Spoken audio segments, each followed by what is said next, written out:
Estamos de volta para esta segunda parte do jogo económico. Fez-se história no Dragão. 42 anos, 15 mandatos e 1.300 títulos.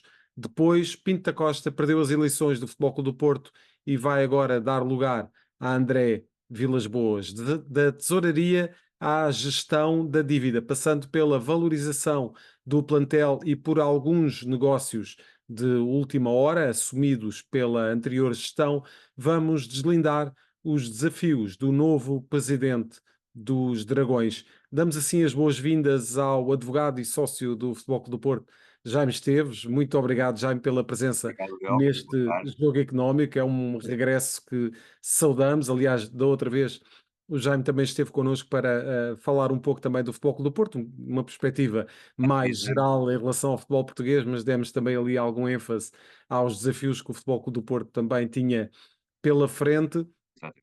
Ficou desde logo prometido que iria haver novo convite após as eleições e agradecemos muito a presença do Jaime neste programa. Jaime, tivemos aqui de facto uma noite absolutamente histórica no Dragão, tranquila, como estávamos a falar um pouco em off, o Jaime fez, foi votar à cidade do Porto e pôde testemunhar de facto todo o ambiente de alguma pacificação em que decorreu a votação, esta votação, uma das votações mais importantes, provavelmente da história até, não só do Futebol Clube do Porto, mas do futebol português. E iria pedir-lhe um pouco daquilo que foi a sua experiência, o seu testemunho relativamente à noite de sábado. Uma das mais importantes, seguramente, como lhe estava a dizer, fui delegado e estive no Dragão das 7 da manhã até às 2 da manhã no dia seguinte, e felizmente o ambiente foi sempre de total celeridade, de total tranquilidade. Depois, pela meia-noite, soube-se do resultado, o resultado que me deixa feliz. Gostaria que o André Vilas Boas pudesse ser o novo presidente do Futebol Clube do Porto, e assim foi.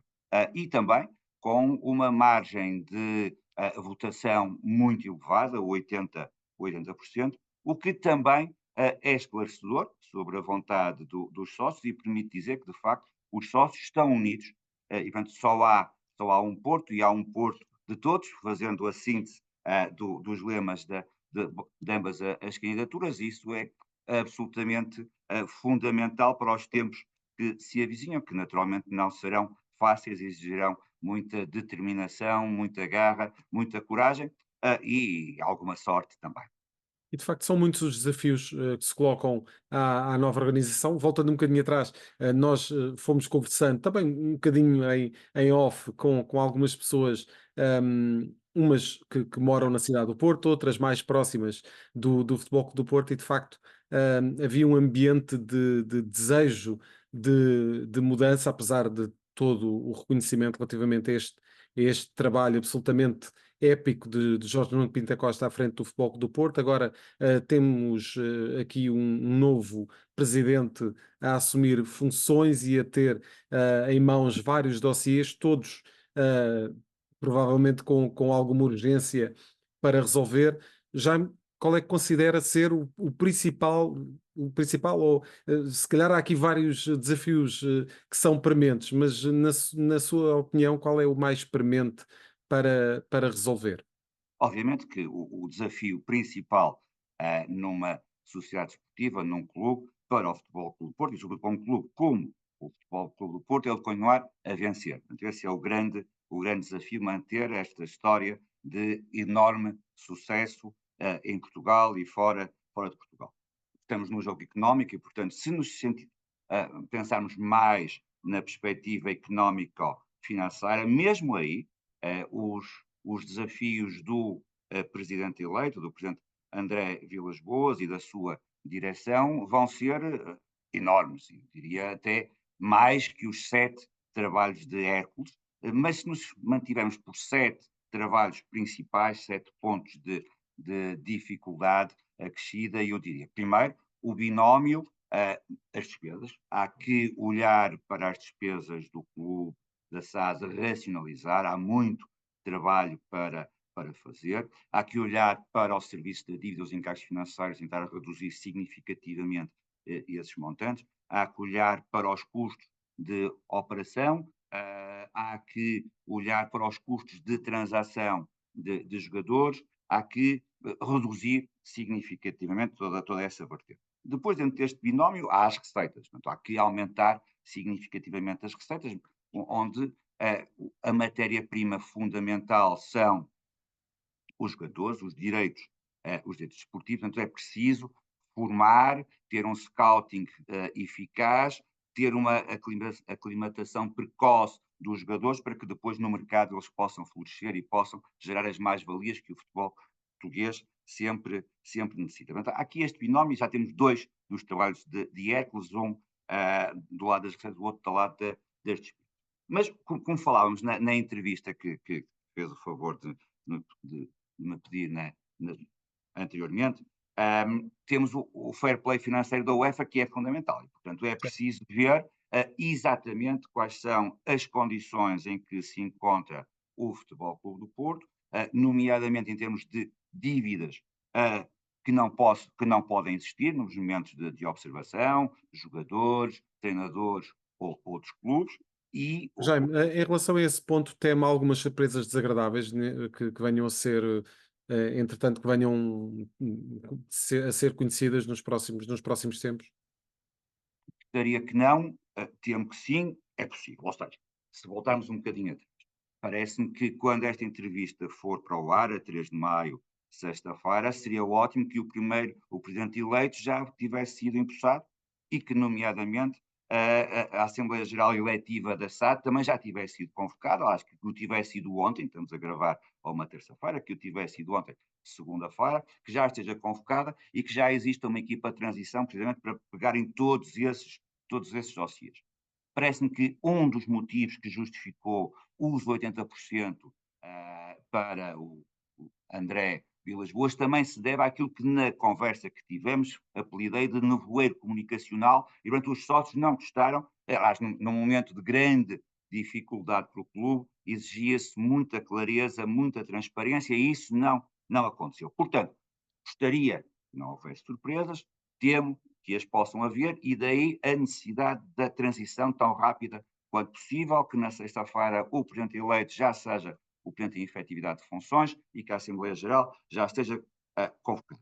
Isto dito, do lado da UEFA, sabemos que há várias ações de cobrança, aparentemente existirá uma sanção já estabelecida ou em vias de ser estabelecida pela UEFA em função de dívidas, presumivelmente, ou a jogadores, ou a clubes, ou a treinadores, portanto, agentes desportivos, praticantes e treinadores, e poderá haver dificuldades, e haverá seguramente dificuldades também em função daquilo que é a situação financeira da SAD, os seus capitais próprios, e portanto, por esse lado, haverá muito trabalho a fazer do lado da UEFA. Soubemos também, em plena campanha eleitoral, soube-se previamente à Assembleia Geral das contas do Futebol Clube do Porto SAD e do clube, e soube-se depois, durante a campanha eleitoral, que terá havido já um acordo para a gestão do estádio, com a criação de um veículo, a Porto Comercial 2, em que haverá um investimento de 65 milhões por parte do Fundo Itaca, participado pela Legend Six Street, de que não se conhecem ainda os contornos desta parceria para 25 anos. Sabe-se que há uma injeção de 65 milhões de euros, os quais parte para a renovação do estádio, com 30% das receitas da gestão desta entidade nova, que chamei de Porto Comercial 2, a que decorre da Porto Comercial, e, nomeadamente, não se sabe se estes 30% correspondem a direitos políticos e económicos, só direitos económicos, ou seja, mais uma vez, houve muito nevoeiro da parte da comunicação. Também o financiamento, já o falamos, e o financiamento é algo fundamental neste momento para o Futebol Clube do Porto, tem um passivo elevado, tem um passivo financeiro muito significativo, e houve antecipação das receitas da Altice, das receitas televisivas, Os direitos televisivos. com a Sagasta. Também não se sabe exatamente as condições e até que ponto as receitas futuras estão antecipadas. Sabe-se que há 54 milhões de antecipação. Não se sabe se são só receitas novas ou receitas que já vinham do financiamento pela Sagasta que estava em vigor. Há as receitas da Superboc, com a Connect Capital, que vem de 2023. Falou-se que o Fundo Quadrantis poderia eventualmente ter alguns créditos do Futebol Clube do Porto que estivesse a colocar em mercado, e portanto, também aí há grandes dúvidas, Quadrantis, Sagasta, Legends, barra Itaca. A academia versus o centro de estágio foi um Uhum. ponto de grande controvérsia, e também não se sabe a que título é que havia máquinas no terreno e se o terreno era e de quem e em que condições, nem quem operava essas máquinas, nomeadamente se a ABB, o empreiteiro que terá um contrato com o Futebol Clube do Porto, de que tipo de condições existem. Também havia muitas dúvidas a propósito da bilhética, e, portanto, o tema da bilhética é todo um tema a Certo. tratar, ou que também está associado a custos de operação, nomeadamente no merchandising, uma vez que temos vendas de merchandising parecidas com as dos rivais, mas custos muito superiores. E, portanto, eu diria, em síntese, Certo. temos 7 trabalhos de Hércules, para além de, mas pelo menos 7, as receitas e as despesas, o que têm que ser tratadas, a UEFA, que tem que se perceber exatamente o que se passa, o tema do estádio e do merchandising do Futebol Clube do Porto, na sua parceria com a Sixth Street Legends e Itaca, os encargos de financiamento e a redução dos gastos de financiamento, nomeadamente o refinanciamento da dívida, onde há ainda dívida que não se conhece exatamente os seus contornos, Quadrantis, Connect, Sagasta. Temos o património, portanto, temos a construção da academia com os terrenos da Maia e os contratos com a ABB, temos a bilhética Então, de também facto, para olhar. E à parte disso, também temos a renovação do próprio mas treinador, já, que mas já falamos. aparentemente poderia rescindir, mas também não se sabe exatamente em que condições e como. E já podemos ir a esse ponto a seguir a ouvir o Jorge Faria de Sousa. Jorge, de facto, tivemos aqui uma eleição absolutamente histórica no Futebol Clube do Porto. Como é que vês todo o caderno de encargos que o Jaime acabou de elencar e como é que a direção de André Vilas-Boas vai pegar em tantos dossiês e tentar ser eficaz em todos eles? Antes de mais, agradecer a presença do Jaime e a sua disponibilidade para estar connosco mais uma vez. Eu acho, em primeiro lugar, dizer que o resultado foi surpreendente, não pela vitória de André Vilas-Boas, mas sobretudo por ter sido um resultado tão expressivo, acima dos 80%, com Jorge Nuno Pinto da Costa a ficar abaixo até dos 20% e a ter apenas 5 mil votos para cerca de 21 mil do André Vilas-Boas, naquela que foi a eleição mais participada de sempre para os órgãos sociais do Futebol Clube do Porto. Eu diria que houve várias questões a marcar a agenda da campanha.